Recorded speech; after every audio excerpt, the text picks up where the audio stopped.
오늘은 마태복음 7장 12절 한 절 말씀을 가지고 황금률을 지키라 이런 제목으로 말씀을 함께 나누려고 합니다.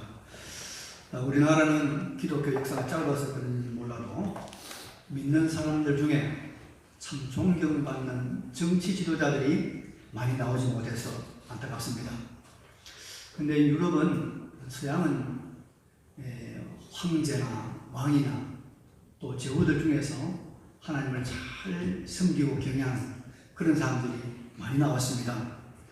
로마가 기독교를 공인하기 전에도 물론 박해도 많이 있었지만 어떤 황제들은 참 기독교를 굉장히 존중했던 사람들이 있었어요. 3세기경에 알렉산더 세베루스라고 하는 황제가 있었는데 이 사람이 성경을 보고 야, 정말 이 말씀은 좋은 말씀이다. 그래서 왕궁 궁전에다가 황금으로 말씀을 새겨 놓았습니다. 황금으로. 그 말씀이 바로 오늘 이 본문 말씀이에요. 그러므로 무엇이든지 남에게 대접을 받고자 하는 대로 너희도 남을 대접하라. 이 말씀은 성경 말씀의 가장 핵심적인 내용을 담고 있다고 해서 황금률이라고 하고, 또 황제가 황금으로 글자를 새겨 놓았다고 해서 황금률이라고 합니다. 아주 굉장히 소중한 말씀입니다. 이제 오늘 이 귀중한 성경의 핵심되는 구절을 저와 여러분 함께 상고해 보기를 원합니다. 무엇이든지 남에게 대접을 받고자 하는 대로 너희도 남을 대접하라. 이것이 율법이요 선지자니라 말씀이었는데, 먼저 율법이요 선지자니라 이 말씀은 이 교훈이 바로 율법이 가르치는 가장 중요한 내용이고 선지자들이 가장 귀하게 가르치는 핵심적인 내용이다, 그런 말입니다. 여러분, 구약 성경은 전체가 몇 권이죠? 39권이죠. 39권. 그런데 이걸 네 종류로 보통 분류합니다. 첫째는 율법서가 있습니다. 그래서 창세기부터 출애굽기, 레위기민 중심이 이게 이제 율법서라고 그러고, 그 다음에 역사서가 나옵니다. 여호수아부터 에스더까지 12권이 나옵니다. 그리고 이제 욥기, 시편, 잠언, 나같은 해가지고 5권 시가서가 나옵니다. 그리고 선지서가 17권 나옵니다. 전부가 다 39권이죠. 그런데 이 39권 구약 성경의 기초가 되는 것이 뭐냐면 율법서입니다. 율법서. 다른 것들은 이 율법서에 대한 설명, 율법서대로 살아본 간증, 율법서에 대한 증거, 이렇게 말할 수 있습니다. 율법이 기초입니다. 기초. 특별히 선지자들은 율법서를 실제적으로 잘 설명해 준 사람들이 선지자들이죠. 율법대로 살면 이렇게 되고 율법대로 살자면 이렇게 된다는 것을 잘 설명해 준 사람들이 선지자라고 말할 수가 있습니다. 그래서 율법은 언약 백성인 이스라엘이 반드시 지켜야 되는 하나님의 최고의 법입니다. 그래서 십계명을 비롯해서 모든 지켜야 될 율법을 유대인 학자들이 전부 조문으로 만들어 보았어요. 조문을 만들어 보니까 613개가 되더라고요. 613개. 그래서 613개를 지키는데, 이 율법을 지키도록 하기 위해서 유대인들, 이스라엘 사람들 가운데는 누가 있는 거니까 레위인들이 있습니다. 레위인들은 이 이스라엘 12지파가 흩어져 살면서 다른 일 하잖아요. 이 율법을 가르치고 율법을 잘 지키도록 권면하는 일을 했던 사람들이 레위인들입니다. 물론 제사장에 제사하는 데 봉사도 했지만은. 그래서 하나님의 백성들은 반드시 율법을 지켜야 되고, 또 신약 시대 우리 그리스도인들, 신약의 이스라엘인 우리들도 이 하나님의 율법, 다른 말로 말하면 계명, 또 다른 말로 말하면 우리 교훈, 또 이게 하나님 율례, 이걸 지켜야 됩니다. 그래서 우리가 율법의 가장 중요한 것인 십계명을 매주 첫 주일마다 교독하잖아요. 그죠? 항상 교독합니다. 그런데 오늘 우리가 이 계명을 지키는 것은, 오해하면 안 되는 것은, 이 계명을 지키는 것, 율법을 지키는 것으로 인해서 우리가 구원을 얻는 것은 아닙니다. 우리는 구원은 하나님의 은혜로 말미암아 믿음으로 구원을 얻습니다. 그러나 은혜로 믿음으로 구원받은 우리가 이제 하나님을 사랑해야 되고 하나님을 기쁘시게 해야 되는데 어떻게 하는 것인가? 바로 하나님의 계명, 하나님 율법을 가지고 지킴으로 하나님을 기쁘시게 하고 우리가 하나님을 사랑하는 것입니다. 그래서 구약이나 신약이나 모든 백성들은 하나님의 율법, 하나님의 계명을 잘 지켜야 됩니다. 순종해야 됩니다. 준행해야 됩니다. 그런데 여러분, 이 하나님 율법 계명에는 말이죠, 우리가 이걸 꼭 지켜야 되는 이유들이 참 많이 붙어 있는데 그 중에 하나가 뭐냐면 이 율법을 순종하고 이 하나님의 계명을 잘 준행하면 우리가 복을 받습니다. 복을 받아요. 이 율법이 언제 주어졌느냐? 이스라엘 백성들이 애굽에서 400년 동안 종살이해서 고통당했죠. 그때 하나님께서 하나님의 구원자 모세를 보내서 이스라엘 백성들을 구원했습니다. 은혜, 하나님 긍휼로 이스라엘 백성을 구원해서 홍해를 건너서 그 다음 어디 갔냐면 바로 광야로 들어가는 것이 아니고 그들이 시내산에 갑니다. 이 시내산에서 이스라엘 백성들이 모세를 통하여 하나님 앞에 율법을 받습니다. 그러니까 율법은 구원받은 하나님의 백성들이 지켜야 하는 것이죠. 지켜야 됩니다. 그리고 그들이 40년 동안 광야 생활을 합니다. 하고 마지막 가나안 땅에 들어가기 위해서 요단강 앞에 있는 모압 평지에 그들이 모였을 때 모세가 다시 한번 그가 받은 모든 하나님의 말씀을 다 반복해서 설명합니다. 그 성경이 뭐죠? 그게 신명기입니다. 그래서 납신자, 그리고 명령문자, 하나님의 명령이 납신다는 거예요. 그래서 이 신명기는 하나님의 율법의 결정판이 신명기입니다. 근데 그 신명기의 가장 마지막 결론되는 부분이 뭐냐? 신명기 28장이에요. 거기에 뭐라고 나와 있느냐? 신명기 28장에 1절에 나오고 있습니다. 네가 내 하나님 여호와의 말씀을 삼가 듣고 내가 오늘 내게 명령하는 그의 모든 명령을 지켜 행하면 내 하나님 여호와께서 너를 세계 모든 민족 위에 뛰어나게 하실 것이다. 내가 내 하나님 여호와의 말씀을 청종하면 이 모든 복이 내게 임하여 내게 이르리니 성읍에서도 복을 받고 들에서도 복을 받을 것이며 내 몸의 자녀와 내 토지와 내 소산과 내 짐승의 새끼와 소아양의 새끼가 복을 받을 것이며 내 강주리와 떡반죽 그릇이 복을 받을 것이며 내가 들어와도 복을 받고 나가도 복을 받을 것이다. 뭘 하면? 하나님의 이 계명을 지킵니다. 여러분, 사람이라고 누구든지 다 복 받기를 원합니다. 복을 싫어할 사람은 아무도 없습니다. 그런데 복 받는 길을 몰라서 복을 받지 못하고 일생을 죽을 고생만 하다가 인생을 끝내는 사람들이 얼마나 많습니까? 근데 하나님은 우리에게 율법, 계명을 주셔서 계명을 지키면 복을 받게 했습니다. 그러니까 하나님께서 우리에게는 복을 받을 수 있는 길을 열어주셨다는 거예요. 우리에게 율법이 있고 계명이 있다는 것은 복을 받을 수 있는 길이 활짝 열렸다는 거예요. 우리가 이 길을 가면 되는 거예요. 가면 되는 거예요. 그래서 여러분, 신약시대나 구약시대나 오늘이나 옛날이나 하나님의 계명, 하나님의 말씀을 순종한 사람 치고 복받지 않은 사람이 아무도 없어. 아무도 없어. 남유다 왕국이 나라 전체가 멸망을 당했습니다. 나라가 망했습니다. 그래서 많은 사람들이 포로로 잡혀갑니다.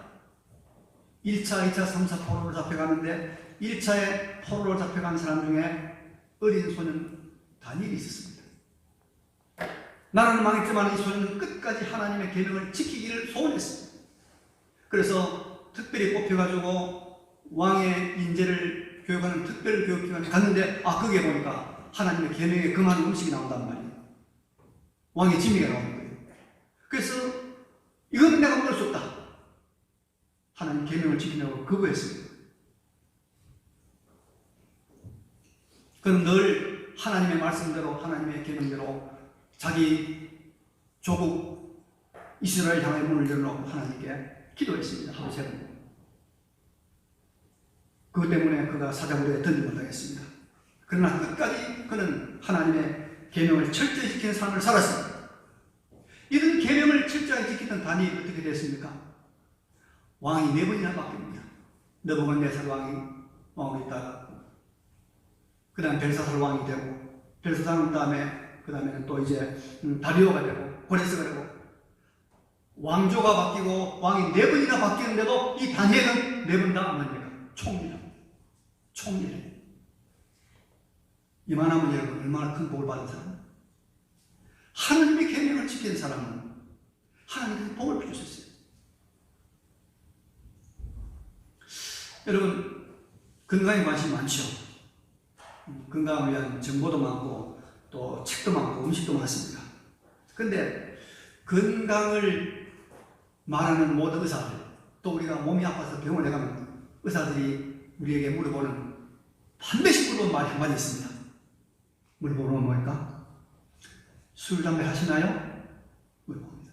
술, 담배 하나요? 물어봅니다. 네.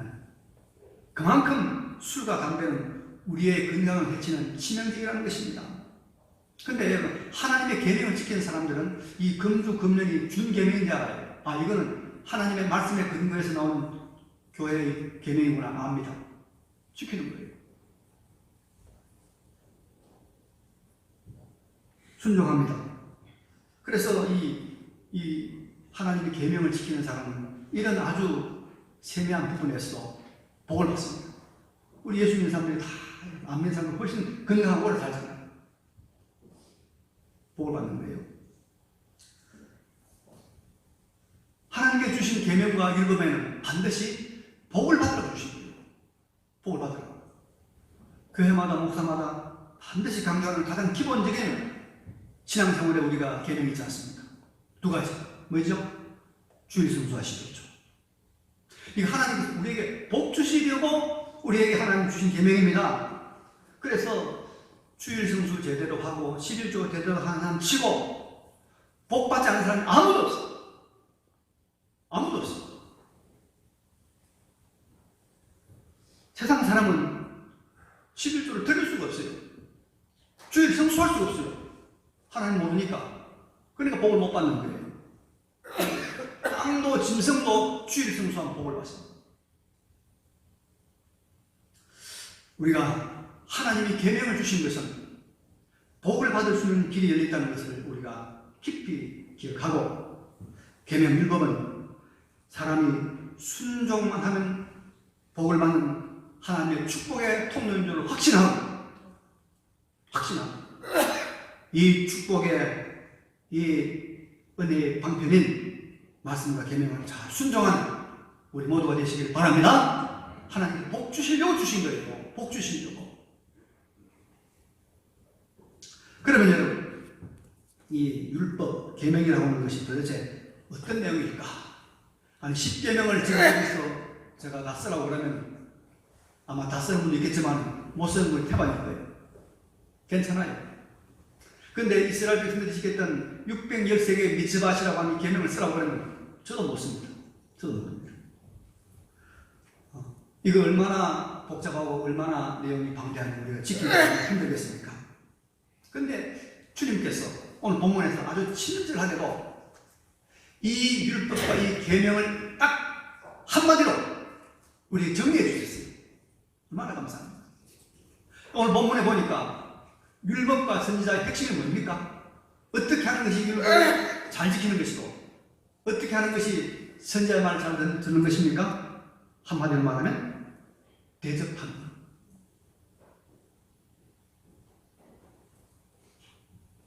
그죠? 남에게 대접을 받고자 하는 대로 남을 대접하라. 대접하는 것. 그게 여러분 율법과 계명입니다. 섬김이라는 것입니다. 이걸 다른 말로 우리가 뭐라고 그러죠? 사랑이라고 말합니다. 사랑. 그래서 하나님을 사랑하고 사람을 사랑하는 것입니다. 하나님을 대접하고 사람을 대접하는 것이 그게 뭡니까? 하나님 앞에서 우리가 율법을 지키는 것입니다. 그래서 여러분, 우리 10계명의 1계명부터 4계명까지가 뭡니까? 예배에 대한 계명 아닙니까? 하나님을 예배하라. 하나님 바르게 예배하라. 하나님을 우리가 하나님께 여호와 이름 망령되이 일컫지 마라. 안식을 지키라. 그래서 1계명은 하나 예배의 대상, 2계명은 예배의 방법, 3계명은 예배의 태도, 4계명은 예배의 시기입니다. 그런데 이 예배가 뭡니까? 예배가 하나님을 하나님으로 대접하는 것이 예배입니다. 예배가. 지금 예배 시간에 와가지고 여러분 경건한 마음으로 예배 드려야지. 지금 엉뚱한 생각하고 있고 지금 우리가 딴 생각을 하면 그건 하나님을 대접하는 거 아니잖아요. 하나님을 하나님으로 대접하는 것이 예배. 사람을 사람으로 대접하는 것이, 이건 뭡니까? 이것이 인권 아닙니까? 이것이 사람입니다. 그러니까 우리가 이 대접, 접대, 이게 바로 사랑이고 섬김이라고 하는 것입니다. 섬김. 그래서 우리가 율법을, 계명을 지켜야 되는데, 계명을 지킬 때 다른 생각하지 말고 바르게 대접한다, 바르게 접대한다. 이게 여러분 율법을 지키는 것이고, 이게 복을 받는 길입니다. 창세기 18장에 보면 아브라함이 마므레 상수리 나무 숲에 이제 거기서 거할 때입니다. 하루는 장막에 앉아 있는데 저기서 사람 3명이서 오는 거예요. 나가되는 아주 피곤하게 지치게 걸어가는 거예요. 그래서 아브라함이 벌떡 일어나서 그분들이 나가서 몸을 굽혀 인사를 하고, 우리 집에 들어오십시오. 우리 집에 들어오셔서 여기서 음식을 좀 먹고 그리고 좀 쉬었다 가십시오. 대접을 했습니다. 접대를 했습니다. 그래서 접대를 하고 그래 음식을 대접했는데 그 3사람 중에 여러분 누구인지 압니까? 하나님이 살아계셨어요. 하나님이 있어요. 그래서 하나님께서 그때 아브라함에게 2가지 복을 주셨습니다. 아브라함의 사라에게 내년 이때 아들 낳을 것이다. 불임으로 아들 낳지 못하던 그 사라에게 하나님께서 아들을 주셨어요. 그리고 또 하나, 조카 롯이 있었는데 이제 그 천사들이 사실은 롯이 사는 소돔성을 멸망시키려고 하는 사람들이 있는데 알려준 거예요. 그래서 아브라함이 그 천사들에게 사정사정을 합니다. 그래서 결국은 롯이 그 소돔성의 멸망에서 구원받는 은혜를 받게 됩니다. 이게 뭡니까? 지나가는 나그네를 아브라함이 잘 사람으로, 나그네로 잘 접대하는 거예요. 접대. 대접하는 거예요. 대접하는 것이 계명 잘 지키는 겁니다. 대접 잘해야 돼요. 우리나라 요새 정치인들이 존경만 하면 별로 없어요.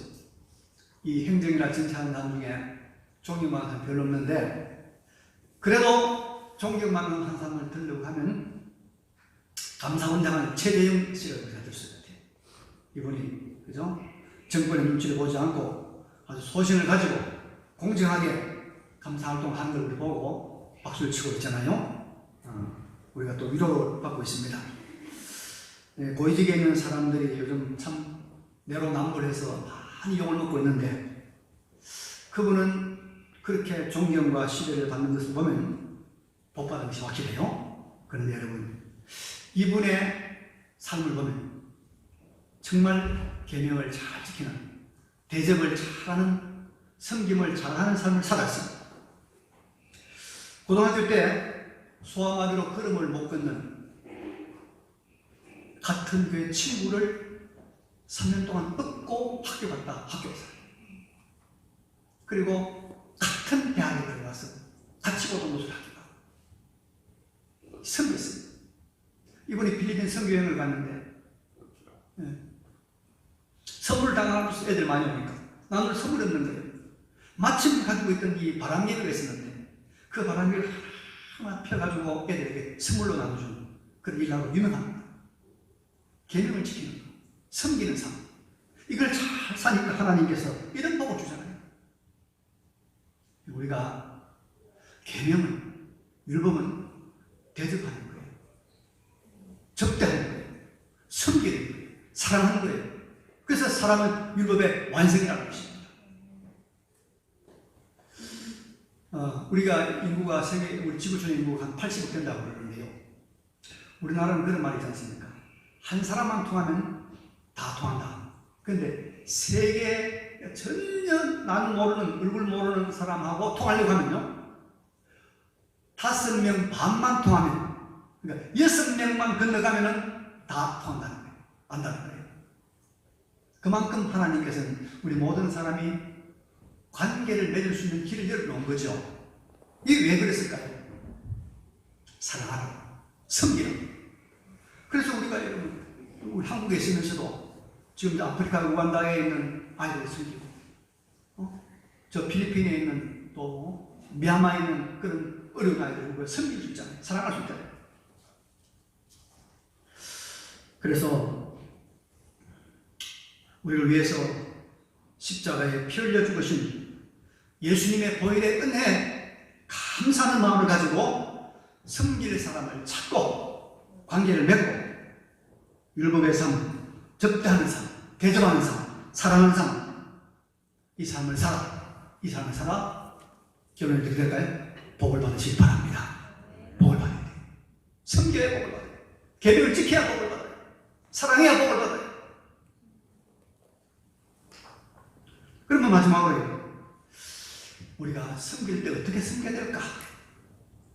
계명을 지킬 때 어떻게 계명을 지키고 율법을 지킬 때 어떻게 지켜야 될까? 섬김과 사랑과 대접의 원칙이 마지막에 제시되고 있습니다. 자, 예수님 말씀했죠. 무엇이든지 남에게 대접을 받고자 하는 대로 너희도 남을 대접하라. 이게 중요한 말씀입니다. 무엇이든지 남에게 대접받기를 원하는 그대로 남을 대접하라는 거예요. 그러니까 섬김과 사랑을 베풀 때 어떤 기준, 어떤 척도로 사랑해야 될 것인가를 우리에게 말씀해 주고 있는 것입니다. 그러니까 내가 남에게 받고자 하는 그 분량만큼 그 분량대로 주고, 내가 남에게 대접받고자 하는 그 대접하는 그 마음만큼 사랑하고, 내가 사랑을 받고 싶은 만큼 사랑해 주라. 이게 대접의 원칙입니다. 그래요. 이 말을 다른 말로 쉽게 말하면 이런 말입니다. 내 몸처럼 사랑하고, 내 몸처럼 대접하고, 내 몸처럼 섬기라. 그랬죠. 그래서 예수님께서 말씀하기를 내 이웃을 내 몸같이 사랑하라. 이 말씀이 바로 그 말씀인 것입니다. 그래서 여러분, 우리가 남을 대접하고 사랑할 때 이 원칙, 이 원리를 꼭 따라서야 됩니다. 그래서 사랑에는 차별이 있으면 안 됩니다. 편애하면 안 돼요. 대접에는 차별이 있어서는 안 됩니다. 차별 있는 사랑을 하고 차별 있는 접대를 하면 그것이 오히려 여러분 불행을 만들어냅니다. 제가 중학교 때 아주 가슴 저미게 그렇게 읽은 소설자가 있어요. 현대문학가 중에서 유명한 오영수라는 사람이 있는데 돌아가셨죠. 그분이 쓴 그 피해자라고 하는 제목의 중편 소설이에요. 그 내용이 이런 이야기입니다. 어떤 훌륭한 분이 고아원을 했어요. 고아원. 유기하다 보니 고아원이 많이 있잖아요. 그래서 거기에 어떤 소년 하나를, 어린아이를 데려다가 아들처럼 잘 길렀는데 이 아이가 아주 훌륭하게 잘 자라는 거예요. 아주 씩씩하고 아주 건강하고 아주 참 훌륭한 아들이 했는데, 근데 그 고아원 원장의 딸이 하나 있었어요. 근데 딸이 있었는데 이 딸하고 이 고아원에서 기른 이 아들하고 서로 좋아하는 사이가 됐어요. 연애를 하는 거예요. 아주 사랑했어요. 그런데 이 딸도 좋아했는데 아버지가, 고아원 원장 아버지가 반대하는 거예요. 이 결혼. 왜 반대할까요? 고아 출신이라 얘기야. 고아 출신. 그래서 딸 줄 수 없다는 거예요. 끝까지 반대하는 거예요. 그래서 결국은 결혼을 못하고 말았는데, 제가 마지막 부분은 잘 기억이 안 나는데, 경북북살 수학여행을 갔다가 뭐 떨어져 죽는, 그런 이야기가 끝이 납니다. 그래서 오정주 씨가 그 소설에서 고발하는 것이 뭐냐면, 위선, 외식 이런 걸 고발하는데, 제가 볼 때는 이 사랑의 차이가 차별 있는 사랑을 한 것이 이런 참 불행한 결과를 만들어내는 것을 보여준 소설이었다고 봅니다. 자식같이 키웠으면 끝까지 자식같이 살아야 되죠. 끝까지 살아야죠. 자식과 조금도 없이 키웠으면 자식과 조금도 없이 돼야 될 거 아닙니까? 근데 마지막에 가서는 이 차별 있는 사랑이죠. 남에게 대접을 받고자 하는 대로 대접하고. 근데 우리나라에 여러분 재미있는 단어가 하나 있습니다. 혹시 이거 아는 분 있으면 제가 참 상을 드리고 싶어요. 방가다리 양자. 방가다리 양자 압니까? 네, 잘 모를 거예요. 이게 뭐냐면요. 옛날에는 말이죠. 이 적장자가 대통령을 이어가는 전통이 있었습니다. 장자가 아들, 장남, 요즘 뭐 아들이 하나도 있고 뭐 없기도 하니까 그런 건 중요하는데 옛날에는 이 맏아들이 집안 이어가잖아요. 근데 맏아들이 아들이 없어요. 근데 둘째가 결혼했네. 둘째가 아들 하나 낳았어요. 한참 기다려도 맏아들이 아들이 없으니까 어떻게 합니까? 양자를 줘야 되잖아요. 대통령 가야 되니까. 그러면 양자를 누구 양자를 주냐면 동생의 아들을 양자 주는 거예요. 왜? 형이 대통령 가야 되니까. 근데 동생이 하나만 놓고만 끝이야. 그러면 이제 동생 아들 빼앗겼잖아요. 빼앗기고 이제 맏아들이 이 아들을 양자로 삼아가지고 키우는데 참 이 불행인지 다행인지 무슨 일이 생기는 거 하니까 이 형님이 늦게 해서 아들 하나 낳는 거예요. 그럼 양자가 있고 아들이 있으니까 어떻게 될까요? 돌려보내야 되겠죠? 안 돌려보내요. 안 돌려보내요. 동생이 아이가 끝이 없으면 누구를 보내냐? 자기가 낳은 친아들을 동생 집에 양자로 보내는 거예요. 이게 방가다리 양자예요. 이게 여러분 굉장히 중요한 원리 아닙니까? 한 번 양자로 삼았으면 끝까지 내 친아들과 같이 동일하게 사랑하고 끝까지 가야 된다. 만약에 동생이 필요하면 그 다음에는 내 친아들 보내야 된다. 이게 뭡니까? 차별 있는 사랑입니다. 이게 차별 있는 사랑이죠.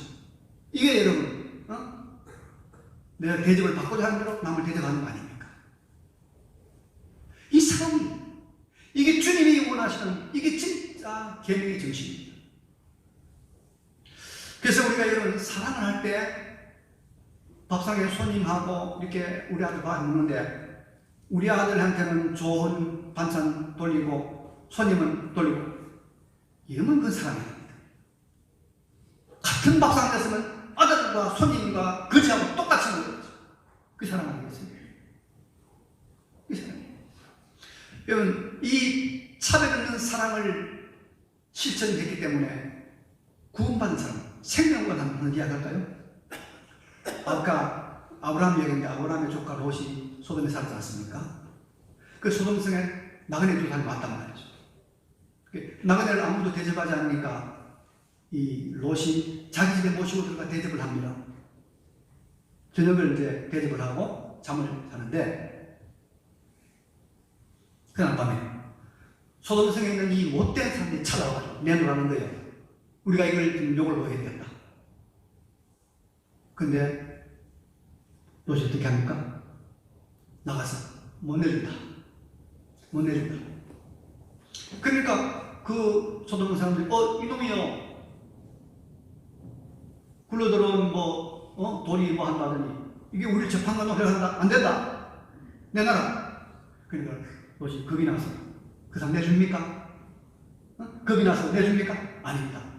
문을 닫고 앞에 서서 끝까지 이 나그네를 보호하면서 하는 말이 이렇게 말합니다. 너희들이 꼭 그렇게 원한다면 내 딸을 줄게. 내 딸을 데리고 와서 너희들이 마음대로 할지라도 이 사람은 못 준다. 끝까지 보호합니다. 그러니까 소돔 사람들이 어떻게 합니까? 이 롯의 집을 깨려고 하니까 천사들이 그 사람들의 눈을 어둡게 하소 전부 다 돌아가게 만들고 합니다. 그래서 그날 밤에 롯이 구원받은 것입니다. 끝까지 내가 대접을 받고 하는 대로 남을 대접하는 것. 내 자식처럼, 내 식구처럼 그렇게 대접하는 것. 그렇게 섬기는 것이 뭡니까? 주님이 원하시는 진정한 섬김. 이웃을 내 몸같이 사랑하는 것. 내 몸같이 사랑하는 것. 그런 공동체가 교회 공동체예요. 이런 공동체를 맛본 사람들이 죽어도 배워오는 거예요. 죽어도 좋다. 난 교회 죽겠다. 그런 거예요. 내 자식이 아픈 것처럼,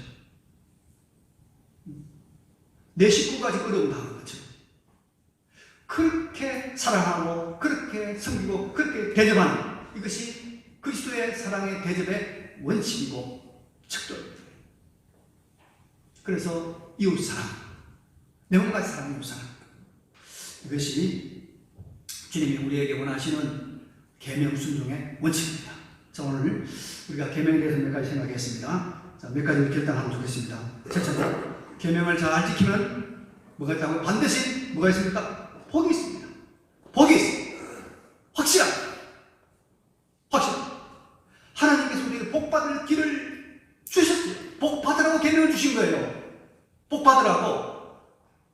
계명 안 지켜서 복 못 받았지. 계명 지켜가지고 복 받으면 아무도 안 받습니다. 그러면 여러분, 이 계명의 가장 중요한 핵심이 무엇입니까? 대접하는 거예요. 섬기는 거예요. 사랑하는 거예요. 하나님을 하나님으로 대접하고, 사람을 사람으로 대접하고, 인격을 인격으로 대접하는 거예요. 근데 그 대접의 원칙이 뭡니까? 내 몸처럼,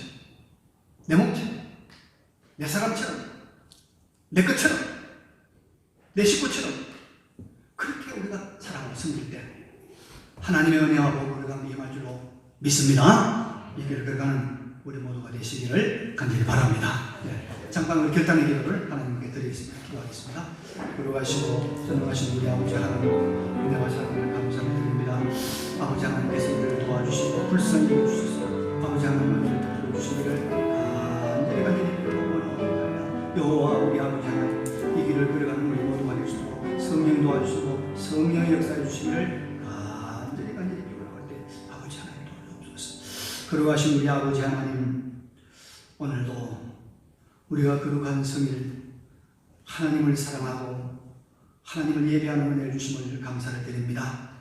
우리가 계명을 지킬 때 하나님의 예비된 복이 우리에게 주어짐을 확실히 믿고 참으로 하나님을 하나님으로 대접하고 사람을 사람으로 내 몸처럼 잘 대접하는 그 사랑 베풀어 율법의 완성을 이루어가는 우리가 되게 하여 주시옵소서. 우리 주 예수 그리스도 이름으로 기도하옵나이다. 아멘.